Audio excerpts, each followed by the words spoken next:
that just as we said that all of us are looking for these spiritual moments, that there are these activation points. And just as the story goes on, when you have an eclipse of the sun and the moon, when you have the merging, because here's an important point for you guys to understand, since we're talking about positive and negative energy, and we're talking about lowering the vibration while keeping the same amount of light. So let me ask you, when the sun is fully shining in the day, as Abraham asked, it sets at night, but is it really not shining? It's on the other side of the earth, but it's still shining. When the moon is a crescent up in the sky, is the moon truly not full? Of course it's full. It's just that there's only a little bit of the sun shining on it. It's a really weird concept. That, of course, there is the moon, and then there is the sun.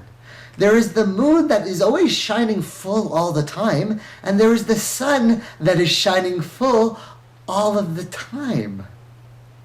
And it is so beautiful, my brothers. That's weird. And so when you get both the sun and the moon shining together, and you get that combination, ooh, what might happen? Well, we're having this weird conversation, so we're saying, all right, we said we were going to go casual, but of course there is something we got to quote. We got to quote the Quran, just throw in a plug, right? وَجَعَلْنَا الْقَمَرَ فِيهِنَّ نُورًا وَجَعَلْنَا الشَّمْسَ سِرَاجًا. That Allah says we made the moon, in it is the light, and we have made the sun siraj. Now, you know what's funny is I'm translating that into the English, since we're saying this is about translating into the English, but there's something I got to tell you, because the Quran, like many of the ancient languages, has both masculine and feminine gender. English, by the way, we've lost this. So even in our spoken word, we no longer have the vibrational frequency of masculine and feminine, since we're talking about different energies. This is really turning out to be a weird conversation about heroes, but we're saying the moon is feminine in the Arabic, and the sun is masculine. That sounds strange, because that confirms what all the beings of the light say. And so, of course, we've got the moon first having the light. It is actually just a reflection of the siraj, Allah says, of the sun, which is the lantern, like the beacon, the shining one. That's kind of funny. So we see this pattern come in heroes, right? Where we have these eclipse moments, and at different times in the show, powers turn off and powers turn on. And in different cycles between different openings, powers turn off and on, and we've seen these characters go through this. So you're saying in Heroes, there's like these spiritual activations of people's spiritual abilities, and in this fantasy world called Heroes that we're watching, different people's activations are happening based on different eclipse cycles. That's funky, man. Well, is there anything from Islam about the eclipse? Is the eclipse actually an activation? What do you have from that? Well, of course, we can go through all of the different sci-fi lore, but we want to know stuff about Islam, right? Because people are like, oh, you're Muslim, you're talking about this, you're talking about heroes, and you're talking about weird, wild stuff.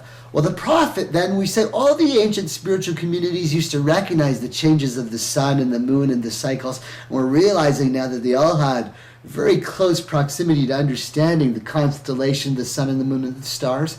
And if you study Islam properly, you know that the timings of the prayer every day are based on the rotation of the sun and the shadow, and the months between us and the Jewish communities, or the descendants of Abraham from the children of Jacob. We all still go by the lunar calendar. We mark our crescent moons and our full moons. We fast in the full moon, so there's a connection there. But specifically about the eclipse, yeah, man, the Prophet told us about the eclipse prayers too. Depending on whether it's a solar eclipse and depending on whether it's a lunar eclipse, there's different prayers to do. And you pray them during the event. You gather together and then you pray when it starts, and you pray through the whole time of the prayer, and there's specific things you say, dude, in specific parts of the prayer that the prophet taught us to specifically anchor in the community of light with what's going on. Now, it doesn't happen all over the earth, right? Because different communities pay attention to different, but it's there, man. That's funky. So we're going back to heroes, and we're saying that there's different powers and different connections. And now we're seeing in the heroes that different times, different heroes are aligned with different people. Sometimes the political community joins with the heroes and works with them to try and work with them and make things work. And sometimes some of the heroes are aligned with the powers that be. And depending on their journey, they realize which of the powers that be are truly trying to do what's good, and which of the powers that be are trying to control or eliminate those who are waking up and are changing in the world.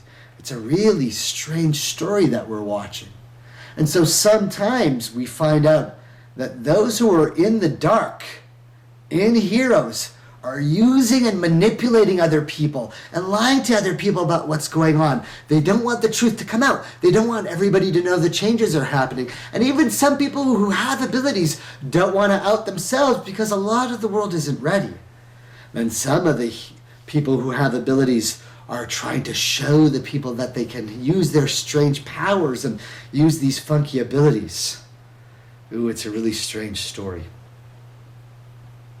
Well, let's go back to current events, right? Change the channel. We're having a casual conversation, something that you would be talking about at home with your friends. We're just talking normal. We don't need to teach people about the light and talk about all kinds of strange concepts. Talk about what's going on TV and TV shows and what's going on in the news. So Haiti, the thing that's weird about Haiti is now all of us are hearing these strange concepts.